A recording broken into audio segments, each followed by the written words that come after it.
জেলেনস্কির সাথে বৈঠকের আগেই শর্তের বোঝা ট্রাম্পের, রাশিয়ার কাছে ছেড়ে দিতে হবে ক্রাইমিয়া, হওয়া যাবে না নেটোর সদস্য, বিনিময়ে বন্ধ হবে রুশ আগ্রাসন। আর্কটিক অঞ্চলে রুশ আধিপত্য ঠেকানোর পরিকল্পনা যুক্তরাষ্ট্রের, স্নায়ুযুদ্ধকালীন দুটি সামরিক ঘাঁটি পুনরায় চালুর উদ্যোগ আলাস্কায়। ভয়াবহ বন্যায় বিপর্যস্ত ভারত পাকিস্তানের বিস্তীর্ণ অঞ্চল, মৃতের সংখ্যা পৌঁছেছে প্রায় 400-তে। যুক্তরাষ্ট্রের দিকে এগিয়ে আসছে হারিকেন এরিন। দুমুঠো খাবারের আশায় ভিড় জমানো ফিলিস্তিনিদের উপর হামলা চালিয়েই যাচ্ছে ইসরায়েলি বাহিনী। ত্রাণকেন্দ্রে গুলিবর্ষণে প্রাণ হারিয়েছেন আরও 38 জন। সোমবার ভোর থেকে গাজার বিভিন্ন স্থানে হামলায় মৃত্যু হয়েছে অন্তত 57 জনের। মধ্য গাজার বুরেজ শরণার্থী শিবিরে চালানো হয়েছে বিমান হামলা, হতাহত হয়েছে অনেকে। গাজার উত্তর ও দক্ষিণাঞ্চলে হয়েছে ভারী গোলাবর্ষণ। গাজা সিটির সাবরায় আবাসিক এলাকায় চালানো হয় ভয়াবহ হামলা। নেতানিয়াহু বাহিনীর আক্রমণের শিকার হয় রাফা ও খান ইউনিসও। গাজা সিটির আল আহলি আরব হাসপাতালে ড্রোন হামলায় বেশ কয়েকজন হামাস যোদ্ধাকে হত্যার দাবি করেছে আইডিএফ। ফিলিস্তিনি স্বাস্থ্য মন্ত্রণালয় জানিয়েছে, অনাহারে ও অপুষ্টিতে উপত্যকায় প্রাণহানির শিকার 251 জন। বিরোধপূর্ণ ক্রাইমিয়া উপদ্বীপ ফেরত চাইতে পারবে না ইউক্রেন, যোগ দিতে পারবে না নেটোতেও। তাহলে তাৎক্ষণিকভাবেই বন্ধ হতে পারে রাশিয়া ইউক্রেন যুদ্ধ। ইউক্রেনীয় প্রেসিডেন্টের সঙ্গে আলোচনায় বসার আগেই এমন শর্ত জুড়ে দিলেন মার্কিন প্রেসিডেন্ট ডোনাল্ড ট্রাম্প। বৈঠকে যোগ দিতে এরই মধ্যে ওয়াশিংটন পৌঁছেছেন ভলোদিমির জেলেনস্কি।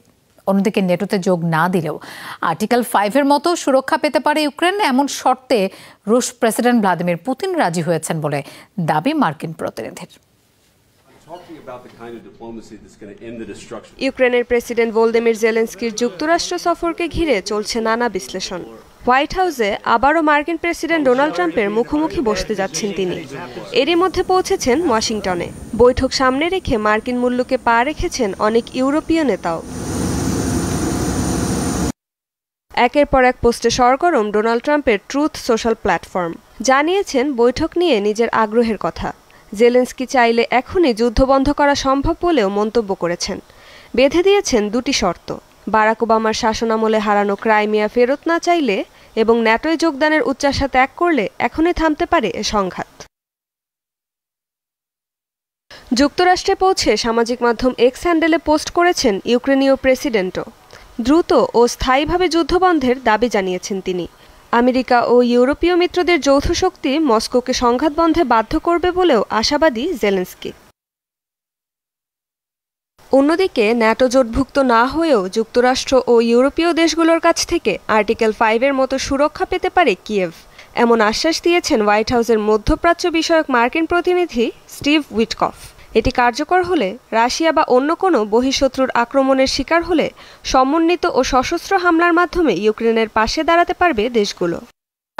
ইউক্রেনকে আর্টিকেল 5-এর মতো সুরক্ষা দিতে প্রস্তুত আছে যুক্তরাষ্ট্র, তবে ন্যাটোর মাধ্যমে নয়, সরাসরি যুক্তরাষ্ট্র ও ইউরোপীয় দেশগুলোর পক্ষ থেকে। এটা সত্যিই খুব বড় বিষয়। ইউক্রেনকে আর্টিকেল 5-এর মতো সুরক্ষা দেওয়ার শর্তে রাজি হয়েছেন রুশ প্রেসিডেন্ট ভ্লাদিমির পুতিন, এমন কথাও জানিয়েছেন উইটকফ। নিরাপত্তা নিশ্চিতে ইউক্রেনের পাশে আছে ইউরোপীয় ইউনিয়ন, এমন আশ্বাস দিয়েছেন ইউরোপীয় কমিশনের প্রেসিডেন্ট উর্সুলা ভন দের লিয়েন। মিশর ও কাতারের কাছ থেকে একটি পরিমার্জিত যুদ্ধবিরতি প্রস্তাব পেয়েছে ফিলিস্তিনের স্বাধীনতাকামী সংগঠন হামাস। মিশরের কায়রোতে একটি বৈঠকের সময় এই প্রস্তাব দেওয়া হয় তাদের। পরিমার্জিত প্রস্তাবটিতে আনা হয়েছে কিছু সংশোধন। এর মধ্যে রয়েছে অবশিষ্ট জিম্মিদের পর্যায়ক্রমিক মুক্তি এবং গাজা উপত্যকা থেকে ইসরায়েলি সেনাদের সম্পূর্ণ প্রত্যাহারের মতো শর্ত। সৌদি ভিত্তিক সংবাদ মাধ্যম আল আরাবিয়া জানিয়েছে, নতুন প্রস্তাবটি গ্রহণের সম্ভাবনা দেখিয়েছে হামাস, তবে আলোচনার জন্য সময় চেয়েছে তারা। যুদ্ধবিরতি আলোচনায় অংশ নিতে সোমবার কাতারের প্রধানমন্ত্রী মোহাম্মদ বিন আব্দুল রহমান আল থানির মিশরে পৌঁছানোর কথা রয়েছে। সে পর্যন্ত হামাসের প্রতিনিধি দলকে কায়রোতেই থাকার আহ্বান জানিয়েছে মিশর। গাজা ইস্যুতে নেতানিয়াহু প্রশাসনের পরিকল্পনার বিরুদ্ধে দেশজুড়ে ধর্মঘট পালিত হলো ইসরায়েলে। গণবিক্ষোভে উত্তাল হলো রাজধানী তেল আবিব। গাজায় ইসরায়েলি অভিযান শুরুর পর সবচেয়ে বড় প্রতিবাদ সমাবেশ অনুষ্ঠিত হয়েছে আলোচিত হোস্টেজ স্কোয়ারে। যোগ দিয়েছে 5 লাখ মানুষ। অক্টোবর কাউন্সিল নামের সংগঠনের ডাকে ইসরায়েলি পতাকা ও জিম্মিদের ছবি হাতে নিয়ে জড়ো হয় সব শ্রেণী পেশার মানুষ। হামাসের হাতে জিম্মি ইসরায়েলিদের মুক্তি ও গাজায় চলমান অভিযান বন্ধের দাবি জানান তারা। মূল সড়ক অবরোধ করে চলে মিছিল, স্লোগান। বন্ধ ছিল অফিস, শিক্ষা প্রতিষ্ঠান। প্রধানমন্ত্রী বেনিয়ামিন নেতানিয়াহুর বাসভবনের উদ্দেশ্যে রওনা দিলে নিরাপত্তা কর্মীদের বাধার মুখে পড়েন বিক্ষোভকারীরা। আটক করা হয় অন্তত 40 জনকে। জেরুজালেম, হাইফা সহ অন্যান্য শহরেও প্রায় 300 স্থানে ছড়িয়েছে বিক্ষোভ।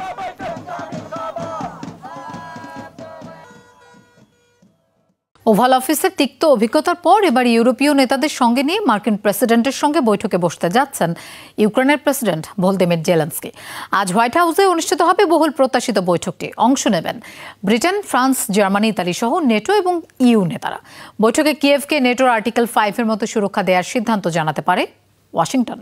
শেষবার হোয়াইট হাউস ভ্রমণের তিক্ত অভিজ্ঞতা নিশ্চয়ই ভোলেননি ইউক্রেনের প্রেসিডেন্ট ভলোদিমির জেলেনস্কি। চুক্তি তো হয়নি, মেলেনি যথাযথ সম্মানটুকুও। মার্কিন প্রেসিডেন্ট এবং ভাইস প্রেসিডেন্টের প্রশ্নমানে জড়িয়ে খেই হারিয়ে ফেলেন জেলেনস্কি। ইতিহাসে আর কখনো এভাবে কোনো রাষ্ট্রপ্রধানকে আমি বেস্ট বাই আছি, তুমি কই? বেস্ট বাই সবকিছু পাবে তো? এসেই দেখো সব পাও কিনা।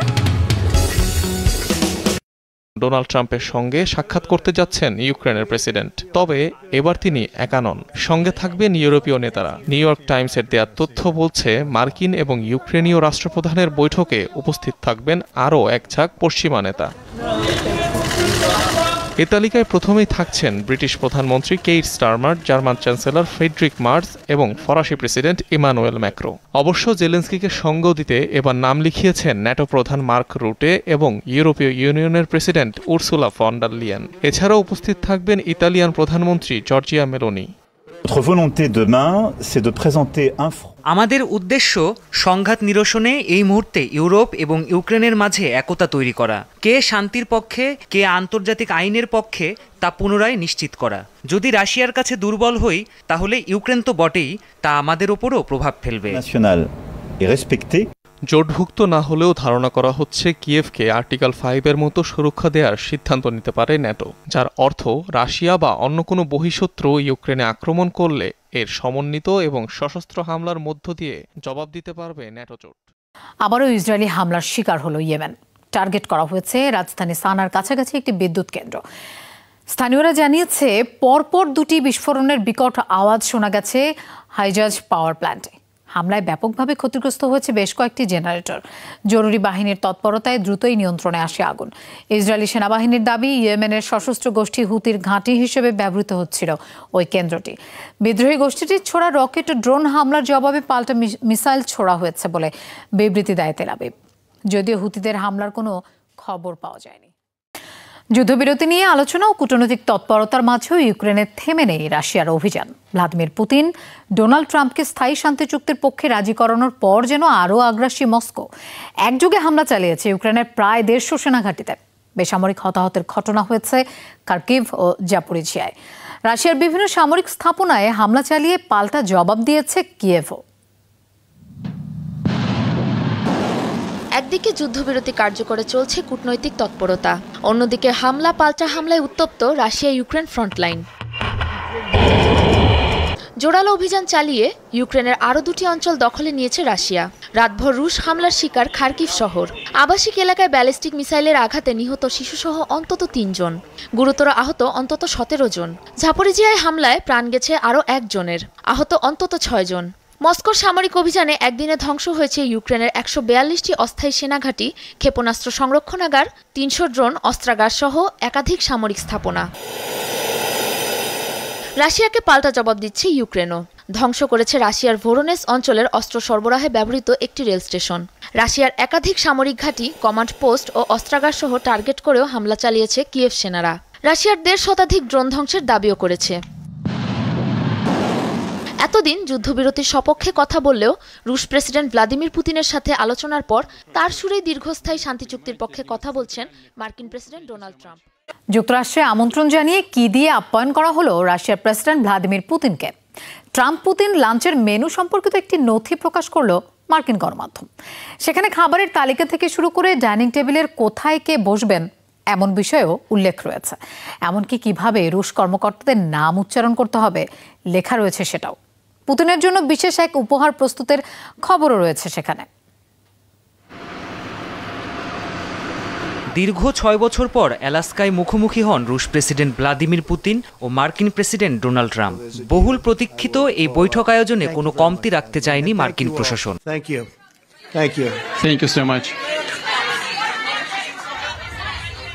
শুক্রবার আলাস্কার একটি 4 তারকা হোটেলে মার্কিন পররাষ্ট্র দপ্তরের এক নথি হাতে পান কয়েকজন অতিথি, যেগুলো ছিল পুতিনের যুক্তরাষ্ট্র সফর সম্পর্কিত গুরুত্বপূর্ণ কাগজপত্র।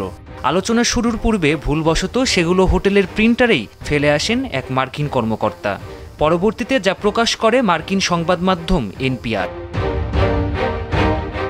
8 পৃষ্ঠার ওই নথিতে বৈঠক পরবর্তী বিভিন্ন অনুষ্ঠান সূচির উল্লেখ পাওয়া যায়।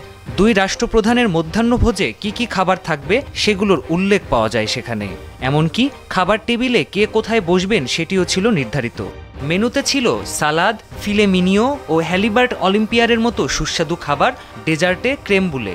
তবে শেষ পর্যন্ত অজানা কারণবশত হয়নি সেই মধ্যাহ্নভোজের আয়োজন। 13 জন মার্কিন ও রুশ কর্মকর্তাদের নাম লেখা ছিল নথিতে। এমনকি পুতিন সহ রাশিয়ার নামগুলো কিভাবে উচ্চারণ করতে হবে লেখা ছিল তাও। এছাড়াও কয়েকজন মার্কিন কর্মকর্তার ফোন নম্বর লেখা ছিল ওই নথিতে। প্রকাশিত এ নথি থেকে জানা যায় বৈঠক শেষে পুতিনকে একটি ঈগলের মূর্তি উপহার দিতে চেয়েছিলেন ডোনাল্ড ট্রাম্প। তবে শেষ পর্যন্ত সেটি দিয়েছেন কিনা তা এখনো অজানা।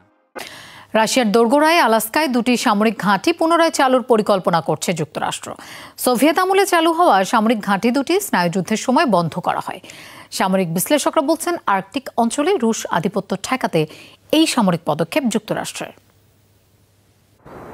আলাস্কা 2 পরাশক্তি যুক্তরাষ্ট্র আর রাশিয়ার মধ্যবর্তী অঞ্চলটিকে ধরা হয়ে থাকে বিশ্বের সবচেয়ে কৌশলগত গুরুত্বপূর্ণ স্থানগুলোর একটি হিসেবে। দশকের পর দশক ধরেই শীতলতম ভূখণ্ডটি ঘিরে সামরিক উপস্থিতি বাড়িয়েছে ওয়াশিংটন, মস্কো, যার বেশিরভাগই হয়েছে স্নায়ুযুদ্ধকালে। এবার রাশিয়ার দোরগোড়ায় বন্ধ হয়ে যাওয়া 2টি সামরিক ঘাঁটি পুনরায় চালু করার কথা ভাবছে যুক্তরাষ্ট্র, যেগুলোর অবস্থান আলাস্কার অ্যালিউশিয়ান দ্বীপপুঞ্জে। এর মধ্যে একটি অ্যাটাক স্টেশন, যা পূর্বে বিমান ঘাঁটি হিসেবে ব্যবহার করত মার্কিন সামরিক বাহিনী। বেরিং প্রণালী আর প্রশান্ত মহাসাগরের মধ্যবর্তী স্থানে অবস্থিত ঘাঁটিটি মূলত সোভিয়েত ডুবোজাহাজের ওপর নজরদারি করত।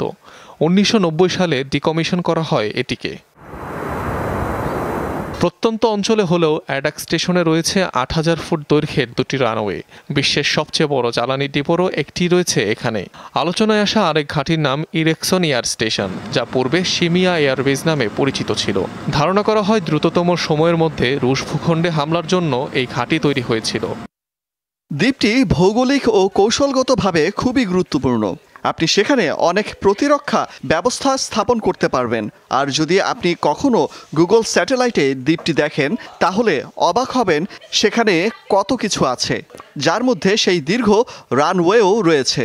এটা সত্যি খুব উন্নত। বিশ্লেষকদের মতে ক্রমাগত রুশ হুমকির মুখে যুক্তরাষ্ট্র এখন আর্কটিক অঞ্চলে নিজেদের সামরিক অবস্থান আরও জোরদার করতে চাইছে। আর তাই আর্কটিক আধিপত্য বিস্তারে কোল্ড ওয়ার যুগে বন্ধ হয়ে যাওয়া ঘাঁটি পুনরায় চালুর বিবেচনা পেন্টাগনের। বছর 2 হলো আলাস্কা উপকূলে বৃদ্ধি পেয়েছে রুশ তৎপরতা, যা মোকাবিলায় যুদ্ধজাহাজ, যুদ্ধ বিমান সহ পারমাণবিক সাবমেরিনও মোতায়েন করেছে যুক্তরাষ্ট্র।